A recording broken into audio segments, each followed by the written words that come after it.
तो दोस्तों आज हम इस वीडियो में बात करने वाले हैं ट्यूरिंग टेस्ट के बारे में, जो कि आर्टिफिशियल इंटेलिजेंस सब्जेक्ट का एक इम्पोर्टेंट टॉपिक है, जिसे आज हम अच्छे से कंप्लीट समझेंगे, बिल्कुल हैंड रिटन नोट्स के साथ। अब दोस्तों ये टेस्ट चेक करता है कि कोई मशीन इंसान की तरह सोच और बात कर सकती है या नहीं। तो पहले हम आपके एग्जाम पॉइंट ऑफ व्यू से एक डेफिनेशन देख लेते हैं, जो आपके एग्जाम में काफ़ी इंपॉर्टेंट होगी। The Turing test is a test used to determine whether a machine can exhibit intelligent behavior equivalent to that of a human।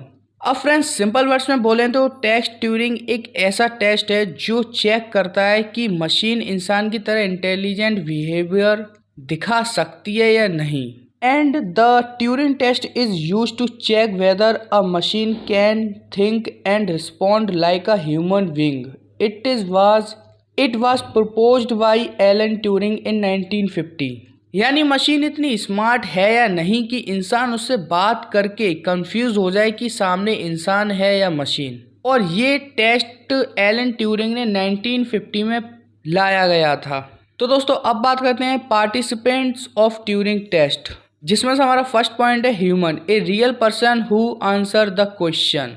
इसका मतलब है कि एक एक्चुअल इंसान होता है जो जज के क्वेश्चन का आंसर देता है। अब हमारा सेकंड पॉइंट है machine, an AI system that tries to behave like a human. अब इसका मतलब है कि मशीन एक एआई सिस्टम होता है जो ह्यूमन की तरह रिस्पॉन्स देने की कोशिश करता है। एआई का मतलब आर्टिफिशियल इंटेलिजेंस, यानी कंप्यूटर को इंटेलिजेंट बिहेवियर सिखाना। अब देखो मशीन प्रोग्राम डेटा और एल्गोरिथम की हेल्प से आंसर देती है। एल्गोरिथम मतलब स्टेप बाय स्टेप रूल्स जिनके अकॉर्डिंग कंप्यूटर काम करता है। एग्जांपल के लिए चैटबॉट यूज़र के मैसेज को समझकर रिप्लाई करता है, तो बस वैसे ही। एंड अब हमारा अगला पॉइंट है जज, a person who identifies which one is human and which one is machine. अब इसका मतलब है कि जज का काम होता है डिसाइड करना कि कौन ह्यूमन है और कौन मशीन। अब देखो जज क्वेश्चंस पूछकर बिहेवियर को ऑब्जर्व करता है। अगर मशीन के अंदर या मशीन के आंसर्स ह्यूमन जैसे लगे तो जज कंफ्यूज हो सकता है। अब यहाँ जज का मतलब है जज करने वाला।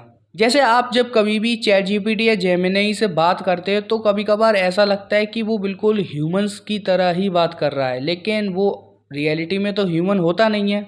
इसलिए हम भी कभी ना कभी कंफ्यूज तो हो ही जाते ना, तो उसी को ही जज बोला गया है। अब बात करते हैं वर्किंग ऑफ ट्यूरिंग टेस्ट, जिसमें से हमारा फर्स्ट पॉइंट है द जज ask question to both the machine and the human.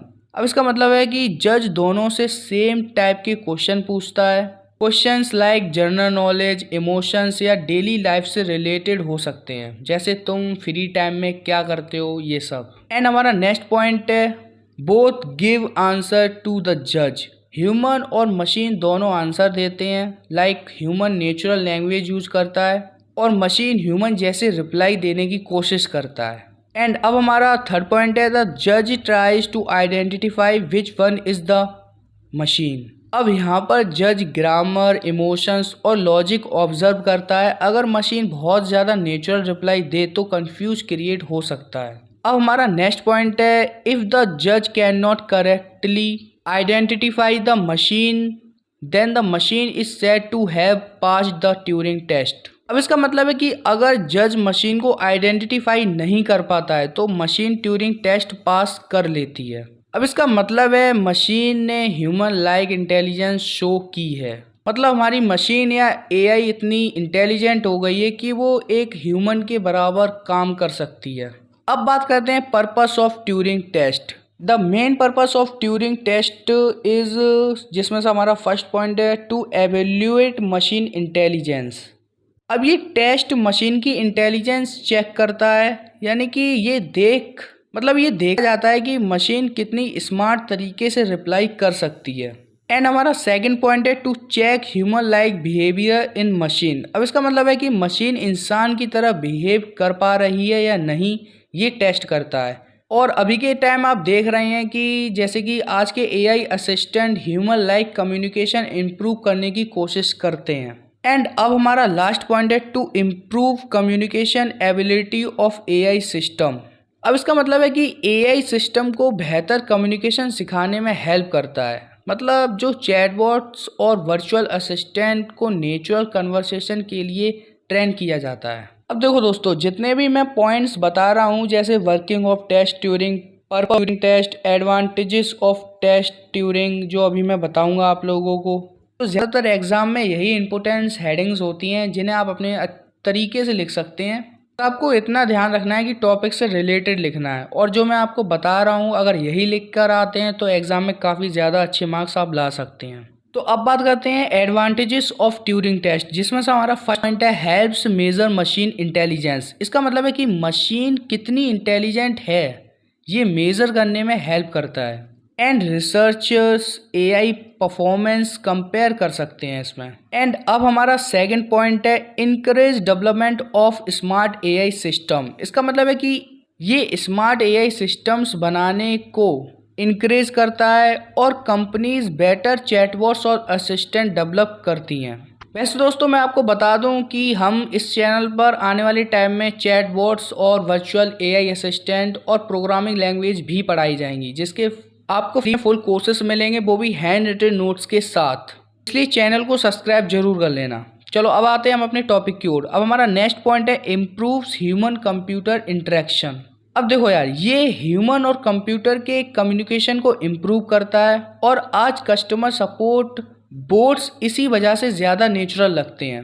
जो कस्टमर सपोर्ट चैटबॉट्स होते हैं उनसे जब आप बात करते हो तो वो इसी ही की वजह से ही इतने नेचुरल लगते हैं। आपको पता ही नहीं चलता कि आपसे कोई एआई बात कर रहा है या फिर कोई ह्यूमन।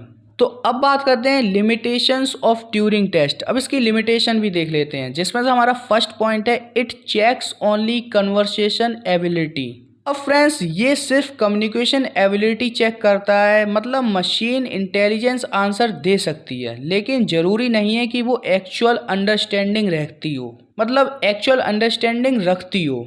मतलब ये है कि मशीन इंटेलिजेंस आंसर दे सकती है, लेकिन ये नहीं है कि वो एक्चुअल में एक ह्यूमन की तरह खुद की अंडरस्टैंडिंग रखती हो।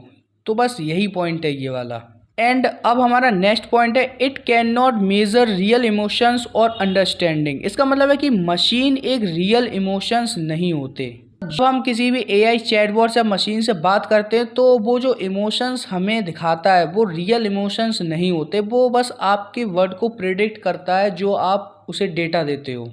मतलब एआई सैडनेस और हैप्पीनेस को सिर्फ डेटा के बेसिस पर ही इमिटिएट करता है। तो अब हमारा लास्ट पॉइंट है ए मशीन में give intelligent answer without actual thinking. इसका मतलब है कि मशीन स्मार्ट आंसर दे सकती है बिना एक्चुअल सोच के, मतलब उसकी खुद की कोई भी सोच नहीं होती। अब देखो यार, एआई मोस्टली पैटर्न्स और ट्रेनिंग डेटा पर काम करता है, वो ह्यूमन ब्रेन की तरह रियल कॉन्शियसनेस नहीं रखती। मतलब जो हमारे अंदर इंसानी चेतना होती है वो किसी भी एआई में नहीं होती है, भी कॉन्शियस नहीं होता, वो बस कॉन्शियस तरीके से बिहेव करता है। इसलिए हमको लगता है कि उसके अंदर कोई आर्टिफिशियल इंटेलिजेंस यानी आर्टिफिशियल चेतना आ गई है, जिसे हिंदी में चेतना बोलते हैं और इंग्लिश में कॉन्शियसनेस। अब देखो, इसकी एक फाइनल समरी देख लेते हैं जो आपको सारे पॉइंट्स अच्छे से दिमाग में बैठ जाएं। ट्यूरिंग टेस्ट को एलन ट्यूरिंग ने 1950 में प्रपोज किया था, एंड ये टेस्ट चेक करता है कि मशीन ह्यूमन की तरह इंटेलिजेंट बिहेवियर दिखा सकती है या नहीं। इसमें ह्यूमन, मशीन और जज पार्टिसिपेट करते हैं। अगर जज मशीन को आइडेंटिफाई नहीं कर पाता तो मशीन टेस्ट में पास कर लेती है। एंड ये एआई डेवलपमेंट में इम्पोर्टेंट है, लेकिन ये रियल इमोशंस और एक्चुअल अंडरस्टैंडिंग को मेज़र नहीं करता। तो आई होप दोस्तों आपको ये पूरा टॉपिक अच्छे से समझ में आ गया होगा। अब देखो यार, अगर आपको ये वीडियो अच्छी लगी और समझ में आया है पूरा टॉपिक, तो वीडियो को लाइक, चैनल को सब्सक्राइब जरूर कर लेना, और भाई कमेंट्स में एक छोटा सा कुछ भी लिख देना, बस मुझे ये समझ में आना चाहिए कि आपको टॉपिक अच्छे से समझ में आ रहा है या नहीं, क्योंकि मुझे और भी वीडियोस बनानी होती हैं। इसलिए अगर आप थोड़ा सपोर्ट करेंगे तो मुझे समझ में आएगा वो वीडियो से वैल्यू मिल रही है। तो बस आर्टिफिशियल इंटेलिजेंस का पूरा कोर्स आपको ऐसे ही फ्री में मिलेगा, और चैनल को सब्सक्राइब कर लेना, वीडियो को लाइक कर देना, एक कमेंट कर देना, एंड मिलते हैं किसी नेक्स्ट वीडियो में किसी नेक्स्ट टॉपिक के साथ। तब तक के लिए कीप लर्निंग, कीप ग्रोइंग।